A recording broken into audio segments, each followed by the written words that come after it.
Je me suis auto-sabotée, sans même m'en rendre compte. Et peut-être que toi aussi, tu es en train de le faire. Je te raconte toute l'histoire. Bienvenue dans Écho de parcours. Une question, une voix, un écho. Bienvenue dans Écho de parcours avec Philippe.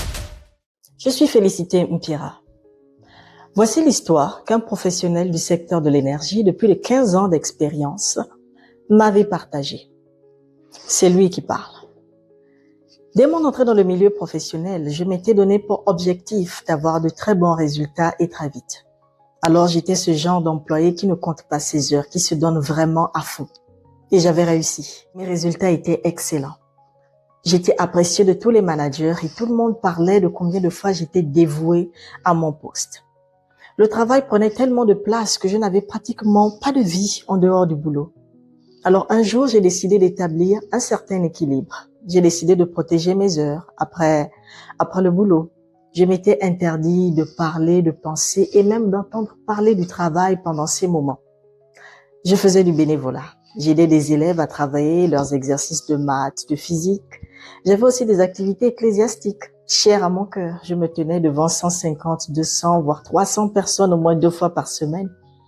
Je rendais visite à des familles, j'apportais mon soutien. Bref, j'étais très actif en dehors du boulot et j'aimais bien ça. Les résultats, côté professionnel, je brillais par mon absence à tous les événements organisés en dehors des heures du travail. Et un jour, j'ai découvert comment on me percevait maintenant. Pas sociable, bad team player, en bref, tous les qualificatifs qui te disqualifient d'une quelconque promotion ou d'un poste de responsabilité. Alors, j'ai marqué une pause et j'ai décidé de faire un bilan professionnel. Le constat a été amer sur les 3 aspects que je considère comme des piliers d'une vie professionnelle. Premièrement, mes compétences. Elles se limitaient strictement aux exigences de mon poste, rien de plus. Deuxièmement, mon réseau. Hors de l'entreprise, il était pratiquement inexistant. Je n'étais membre d'aucune communauté ou association du secteur de l'énergie. Je n'étais connu que par mes collègues directs. Troisièmement, mon personal branding. À part mon expertise à mon poste, je n'étais reconnu pour rien d'autre. Je n'avais aucune identité professionnelle au-delà de mon badge. Alors, j'ai décidé de prendre action afin de développer ces 3 aspects pour continuer à faire évoluer ma carrière. Il m'avait raconté cette histoire et il avait rajouté ceci. Je te raconte ce moment difficile de ma carrière parce que je te vois en train de faire les mêmes erreurs. Alors aujourd'hui, j'ai décidé de te partager des actions à entreprendre pour faire évoluer ces 3 piliers afin que tu ne commettes pas les mêmes erreurs que nous. Premièrement, tes compétences. Pas seulement celles qu'exige ton poste, mais celles que tu développes lorsque personne ne t'y oblige. Pour grandir, il faut développer des compétences qui dépassent ton poste actuel. L'entreprise ne te formera pas dans tout. Elle te formera à ce dont elle a besoin, mais pas forcément à ce dont toi tu auras besoin demain. Le self-development est ta responsabilité. Lire, apprendre, te former, expérimenter, te challenger. Tout cela participe à ton évolution et cela dépend de toi. C'est ce qui te rend adaptable et prêt pour des opportunités qui n'existent pas encore. Alors forme-toi en continu. Deuxièmement, le réseautage. Un manager des ressources humaines m'a dit un jour, le réseautage n'est pas du copinage. Il se base sur des valeurs, sur des compétences communes et des compétences complémentaires. Alors pose-toi cette question. Si ton entreprise disparaissait demain, qui pourrait te recommander? Alors développe ton réseau avec authenticité.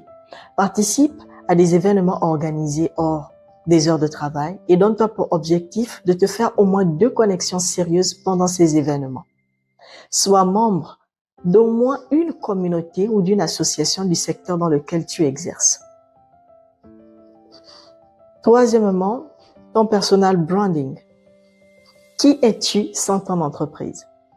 Beaucoup se définissent par leur poste, mais si on enlève le nom de l'entreprise, que reste-t-il? Ton personal branding est la façon dont tu incarnes ta vision, ton expertise, tes valeurs, tes aspirations.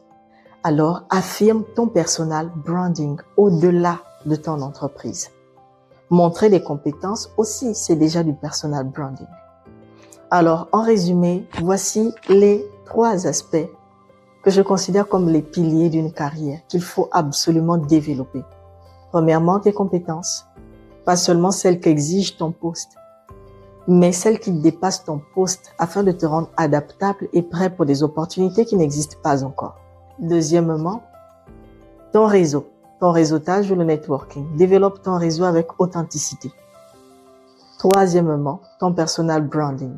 Aie une identité professionnelle en dehors de ton entreprise. Ce qui est frappant, c'est que ce témoignage rejoint celui d'un autre professionnel du secteur de l'énergie, dont l'évaluation de fin d'année a révélé quelque chose d'inattendu. Justement, quelque chose que l'on construit ou que l'on ne construit pas. Et je t'en parle dans le prochain épisode. Merci. Chaque voix compte, chaque parcours inspire. À très vite pour un nouvel écho.